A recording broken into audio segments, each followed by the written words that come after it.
ഒരുമിച്ച് ജീവിക്കുന്നവരെന്ന് നാം കരുതുന്നവർ വിട്ടുവീഴ്ചയുടെ ലോകത്ത് മാത്രമാണെന്നേ ജീവിക്കുന്നത്.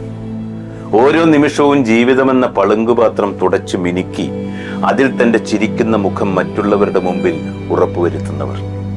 മറ്റൊരാളുടെ സ്നേഹം നഷ്ടപ്പെടാതിരിക്കുവാൻ സഹനശക്തിയുടെ പാലം പണിത് ആ നിസ്സഹായതയിൽ ജീവിക്കുന്നവർ. ഇങ്ങനെയുള്ളവർ ഇല്ലായിരുന്നുവെങ്കിൽ നമ്മുടെ വീടും നാടുമൊക്കെ എന്നേ തരിപ്പണമായേനെ.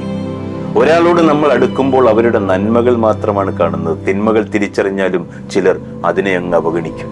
പലതും കണ്ടില്ല എന്ന് നടിക്കും, അല്ലെങ്കിൽ അതിനും മേലെയാണ് എല്ലാമെന്ന് സ്വയം സമർത്ഥിക്കും.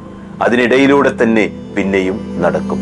ചിലരുടെ ബുദ്ധിയിൽ, ചിലരുടെ രൂപത്തിൽ, ചിലരുടെ നിറത്തിൽ, സൗന്ദര്യത്തിൽ, അങ്കലാവണ്യത്തിൽ. അവിടെയാണ് അനുരക്തതയും അടിമത്വവും. സ്വന്തമായി കഴിയുമ്പോൾ കുറയുന്നതാണെന്നേ ആകാംക്ഷയും പ്രിയവുമൊക്കെ. പിന്നെ മടുപ്പുകൾ സൃഷ്ടിക്കുന്ന യാന്ത്രികതയിലൊക്കെ എണ്ണയിട്ടുള്ള പോക്കു മാത്രമാണെന്നേ ജീവിതം.